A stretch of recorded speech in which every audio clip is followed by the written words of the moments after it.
The fear of old age. In the main, this fear grows out of two sources.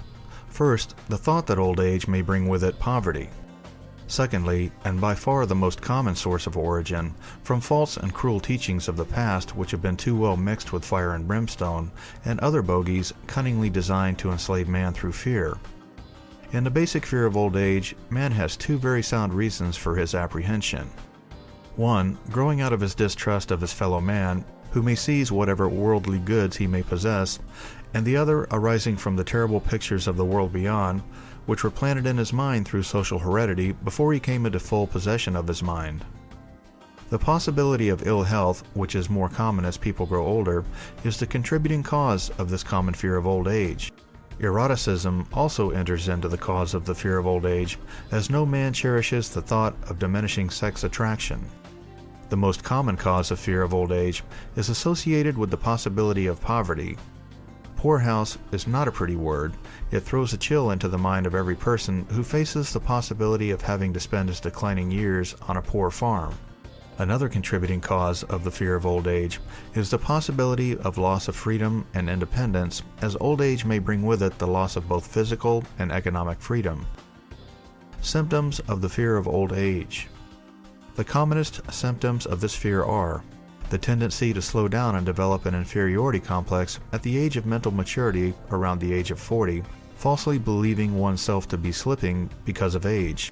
The truth is that man's most useful years, mentally and spiritually, are those between 40 and 60. The habit of speaking apologetically of oneself as being old merely because one has reached the age of 40 or 50, instead of reversing the rule and expressing gratitude for having reached the age of wisdom and understanding. The habit of killing off initiative, imagination, and self-reliance by falsely believing oneself too old to exercise these qualities. The habit of the man or the woman of 40 dressing with the aim of trying to appear much younger and affecting mannerisms of youth, thereby inspiring ridicule by both friends and strangers. The fear of death. To some, this is the cruelest of all basic fears. The reason is obvious.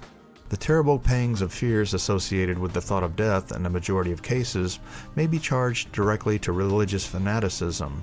The so-called heathen are less afraid of death than the more civilized. For hundreds of millions of years, man has been asking the still unanswered questions: whence and whither? Where did I come from, and where am I going? During the darker ages of the past, the more cunning and crafty were not slow to offer the answer to these questions for a price. Witness now the major source of origin of the fear of death. Come into my tent, embrace my faith, accept my dogmas, and I will give you a ticket that will admit you straight away into heaven when you die, cries the leader of the sectarianism. Remain out of my tent, says the same leader, and may the devil take you and burn you throughout eternity. Eternity is a long time. Fire is a terrible thing.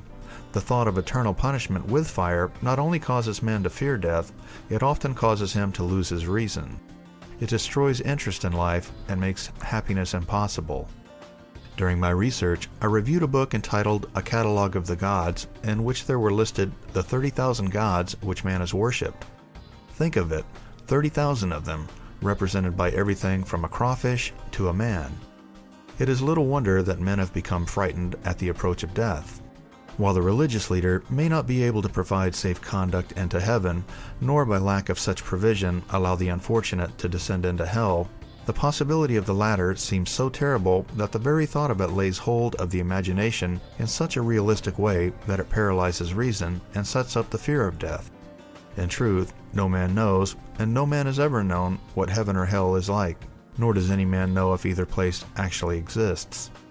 This very lack of positive knowledge opens the door of the human mind to the charlatan, so he may enter and control that mind with his stock of legerdemain and various brands of pious fraud and trickery.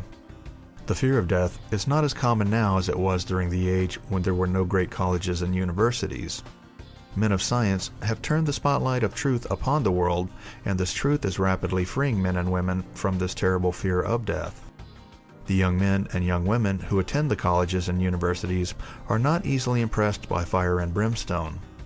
Through the aid of biology, astronomy, geology, and other related sciences, The fears of the Dark Ages, which gripped the minds of men and destroyed their reason, have been dispelled. Insane asylums are filled with men and women who have gone mad because of the fear of death. This fear is useless. Death will come no matter what anyone may think about it. Accept it as a necessity and pass the thought out of your mind. It must be a necessity, or it would not come at all. Perhaps it is not as bad as it has been pictured. The entire world is made up of only two things, energy and matter. In elementary physics, we learn that neither matter nor energy, the only two realities known to man, can be created nor destroyed. Both matter and energy can be transformed, but neither can be destroyed. Life is energy, if it is anything. If neither energy nor matter can be destroyed, of course life cannot be destroyed. Life, like other forms of energy, may be passed through various processions of transition or change, but it cannot be destroyed. Death is mere transition. If death is not mere change or transition, then nothing comes after death except a long, eternal, peaceful sleep, and sleep is nothing to be feared. Thus, you may wipe out forever the fear of death. Symptoms of the fear of death.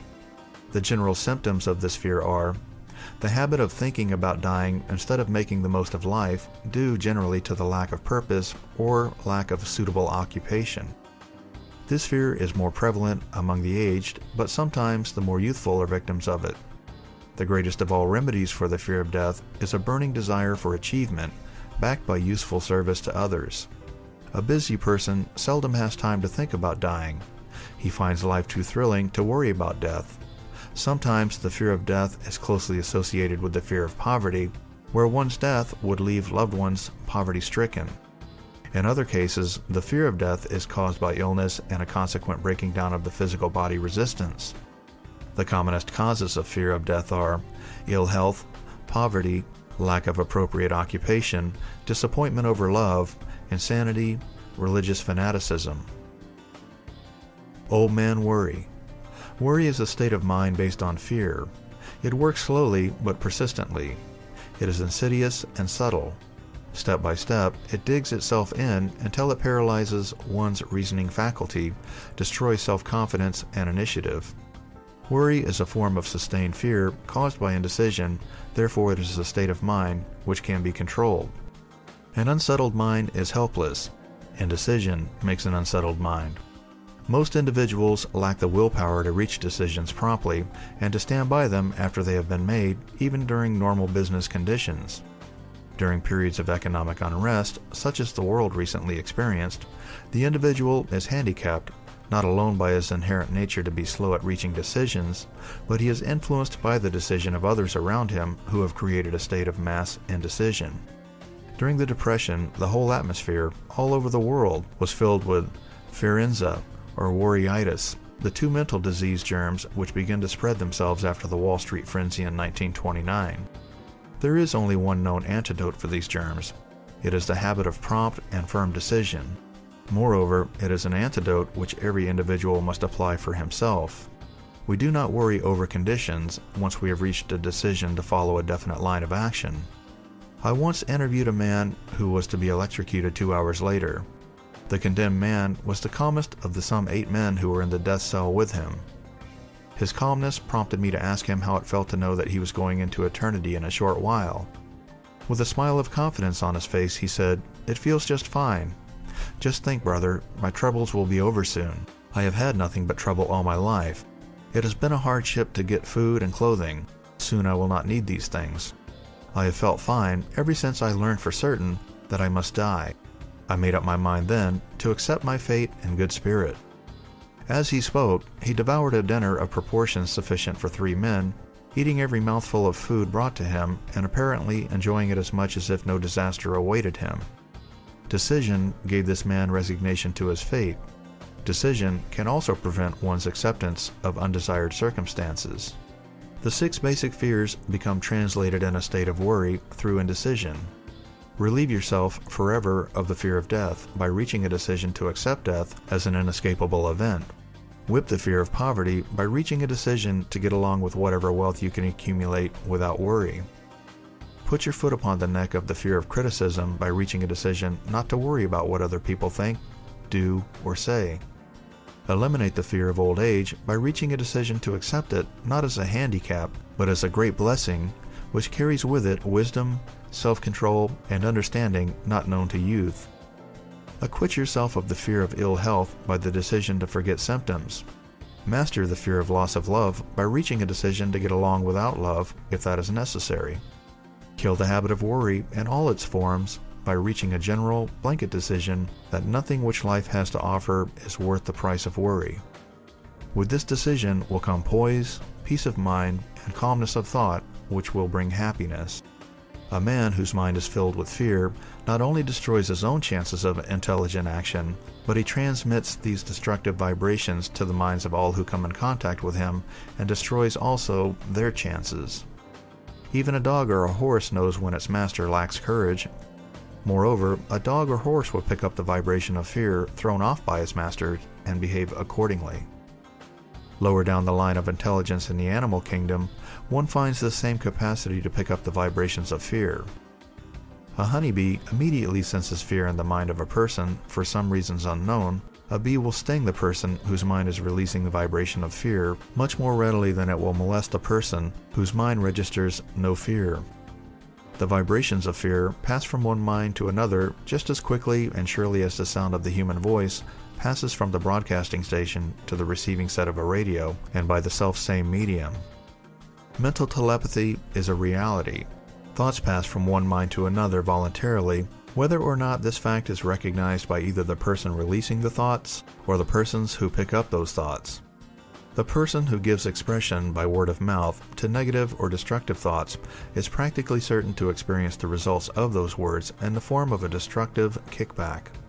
The release of destructive thought impulses alone, without the aid of words, produces also a kickback in more ways than one. First of all, and perhaps most important to be remembered, the person who releases the thoughts of a destructive nature must suffer damage through the breaking down of the faculty of creative imagination. Secondly, the presence in the mind of any destructive emotion develops a negative personality which repels people and often converts them into antagonists. The third source of damage to the person who entertains or releases negative thoughts lies in this significant fact. These thought impulses are not only damaging to others, but they embed themselves in the subconscious mind of the person releasing them, and there become a part of his character. One is never through with a thought merely by releasing it. When a thought is released, it spreads in every direction through the medium of the ether, but it also plants itself permanently into the subconscious mind of the person releasing it. Your business in life is presumably to achieve success. To be successful, you must find peace of mind, acquire the material needs of life, and above all, attain happiness. All of these evidences of success begin in the form of thought impulses. You may control your own mind. You have the power to feed it whatever thought impulses you choose. With this privilege goes also the responsibility of using it constructively. You are the master of your own earthly destiny just as surely as you have the power to control your own thoughts. You may influence, direct, and eventually control your own environment, making your life what you want it to be, or you may neglect to exercise the privilege which is yours to make your life to order, thus casting yourself upon the broad sea of circumstance, where you will be tossed hither and yon like a chip on the waves of the ocean. The Devil's Workshop, the seventh basic evil. In addition to the 6 basic fears, there is another evil by which people suffer. It constitutes a rich soil in which the seeds of failure grow abundantly. It is so subtle that its presence often is not detected. This affliction cannot be properly classed as a fear. It is more deeply seated and more often fatal than all 6 of the fears. For want of a better name, let us call this evil susceptibility to negative influences. Men who accumulate great riches always protect themselves against this evil. The poverty-stricken never do. Those who succeed in any calling must prepare their minds to resist the evil. If you are reading this philosophy for the purpose of accumulating riches, you should examine yourself to determine whether you are susceptible to negative influences. If you neglect this self-analysis, you will forfeit your right to attain the object of your desires. Make the analysis searching. After you read the questions prepared for this self-analysis, hold yourself to a strict accounting in your answers. Go at the task as carefully as you would search for any other enemy you knew to be awaiting you in ambush, and deal with your faults as you would a more tangible enemy. You can easily protect yourself against highway robbers because the law provides organized cooperation for your benefit. But the seventh basic evil is more difficult to master because it strikes when you are not aware of its presence, when you are asleep, and while you are awake. Moreover, its weapon is intangible because it consists of merely a state of mind. This evil is also dangerous because it strikes in as many different forms as there are human experiences. Sometimes it enters the mind through the well-meant words of one's own relatives. At other times, it bores from within through one's own mental attitude. Always, it is as deadly as a poison, even though it may not kill as quickly. How to protect yourself against negative influences. To protect yourself against negative influences, whether of your own making or the result of the activities of negative people around you, recognize that you have a willpower and put it into constant use until it builds a wall of immunity against negative influences in your own mind. Recognize the fact that you, and every other human being, are by nature lazy, indifferent, and susceptible to all suggestions which harmonize with your weaknesses. Recognize that you are by nature susceptible to all the 6 basic fears, and set up habits for the purpose of counteracting all these fears. Recognize that negative influences often work on you through your subconscious mind, therefore they are difficult to detect, and keep your mind closed against all people who depress or discourage you in any way. Clean out your medicine chest, throw away all pill bottles, and stop pandering to colds, aches, pains, and imaginary illness. Deliberately seek the company of people who influence you to think and act for yourself. Do not expect troubles, as they have a tendency not to disappoint. Without doubt, the most common weakness of all human beings is the habit of leaving their minds open to the negative influence of other people. This weakness is all the more damaging because most people do not recognize that they are cursed by it, and many who acknowledge it neglect or refuse to correct the evil until it becomes an uncontrollable part of their daily habits. To aid those who wish to see themselves as they really are, the following list of questions has been prepared. Read the questions and state your answers aloud so you can hear your own voice. This will make it easier for you to be truthful with yourself.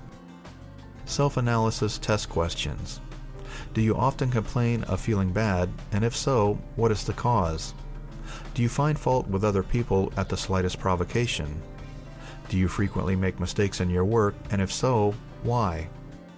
Are you sarcastic and offensive in your conversation? Do you deliberately avoid the association of anyone, and if so, why? Do you suffer frequently with indigestion? If so, what is the cause? Does life seem futile and the future hopeless to you? If so, why? Do you like your occupation? If not, why? Do you often feel self-pity, and if so, why? Are you envious of those who excel you? To which do you devote most time? Thinking of success or of failure?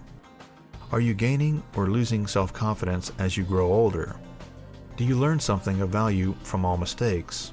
Are you permitting some relative or acquaintance to worry you? If so, why?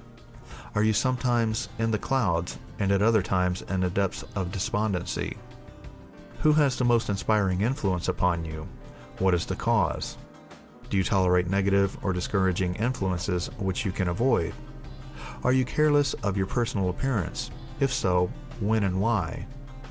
Have you learned how to drown your troubles by being too busy to be annoyed by them? Would you call yourself a spineless weakling if you permitted others to do your thinking for you? Do you neglect internal bathing until auto-intoxication makes you ill-tempered and irritable? How many preventable disturbances annoy you, and why do you tolerate them?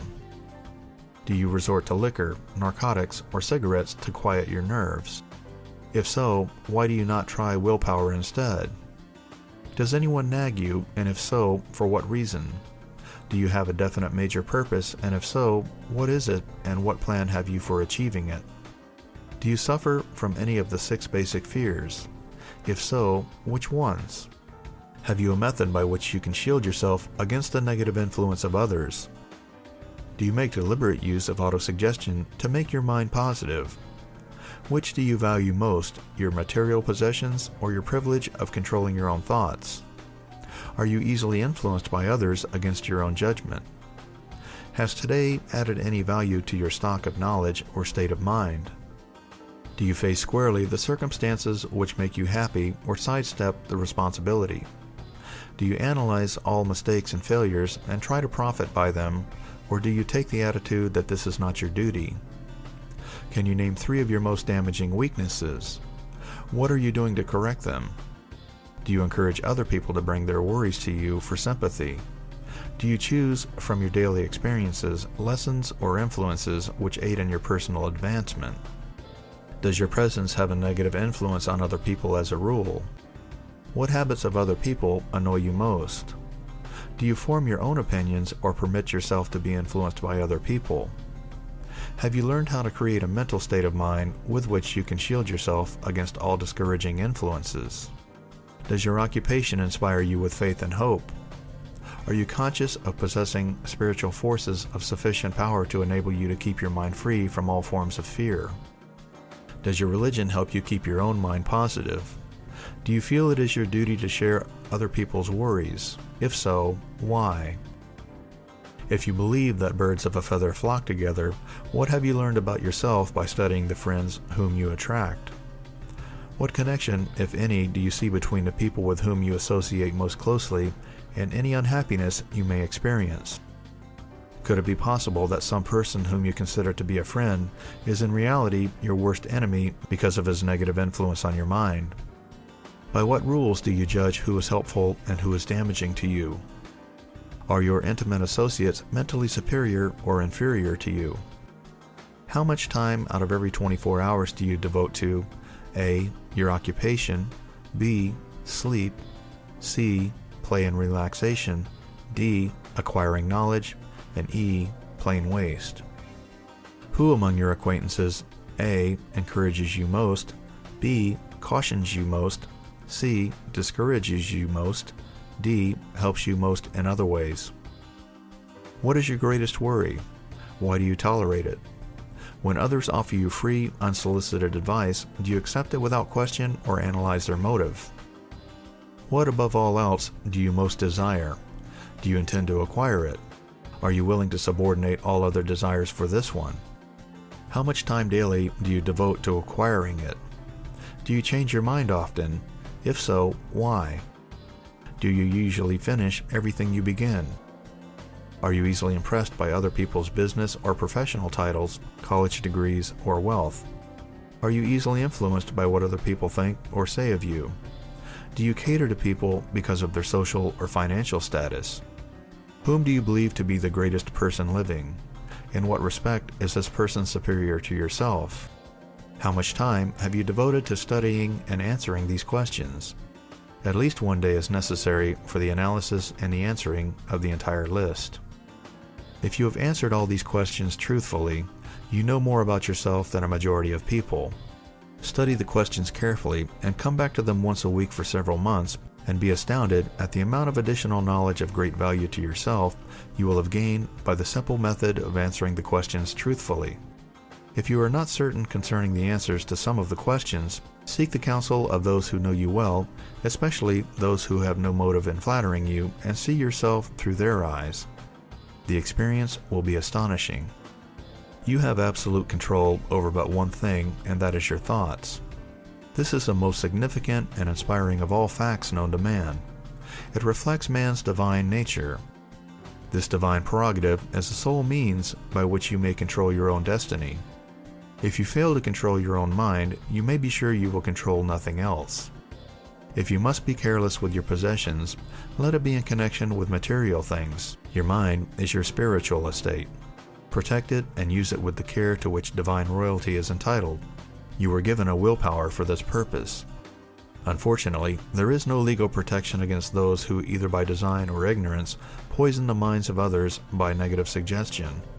This form of destruction should be punishable by heavy legal penalties because it may and often does destroy one's chances of acquiring material things which are protected by law. Men with negative minds tried to convince Thomas A. Edison that he could not build a machine that would record and reproduce the human voice because they said no one else had ever produced such a machine. Edison did not believe them. He knew that the mind could produce anything the mind could conceive and believe, and that knowledge was the thing that lifted the great Edison above the common herd. Men with negative minds told F.W. Woolworth that he would go broke trying to run a store on 5 and 10 cent sales. He did not believe them. He knew that he could do anything within reason if he backed his plans with faith. Exercising his right to keep other men's negative suggestions out of his mind, he piled up a fortune of more than $100 million. Men with negative minds told George Washington he could not hope to win against the vastly superior forces of the British, but he exercised his divine right to believe. Therefore, this book was published under the protection of the Stars and Stripes, while the name of Lord Cornwallis has been all but forgotten. Doubting Thomases scoffed scornfully when Henry Ford tried out his first crudely built automobiles on the streets of Detroit. Some said the thing would never become practical. Others said that no one would pay money for such a contraption. Ford said, "I'll belt the earth with dependable motor cars," and he did. His decision to trust his own judgment has already piled up a fortune far greater than the next 5 generations of his descendants can squander. For the benefit of those seeking vast riches, let it be remembered that practically the sole difference between Henry Ford and a majority of the more than 100,000 men who work for him is this. Ford has a mind and controls it. The others have minds which they do not try to control. Henry Ford has been repeatedly mentioned because he is an astounding example of what a man with a mind of his own and a will to control it can accomplish. His record knocks the foundation from under the time-worn alibi, "I never had a chance." Ford never had a chance either, but he created an opportunity and backed it with persistence until it made him richer than Croesus. Mind control is the result of self-discipline and habit. You either control your mind or it controls you. There is no halfway compromise. The most practical of all methods for controlling the mind is the habit of keeping it busy with a definite purpose, backed by a definite plan. Study the record of any man who achieves noteworthy success, and you will observe that he has control over his own mind, moreover, that he exercises that control and directs it towards the attainment of definite objectives. Without this control, success is not possible. 57 Famous Alibis by Old Man If.